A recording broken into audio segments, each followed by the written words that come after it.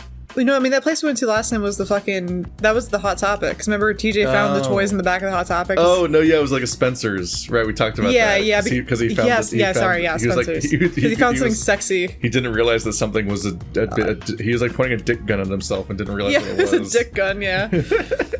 Oh, TJ. TJ. Alright, so next time's liminal spaces. Oh no.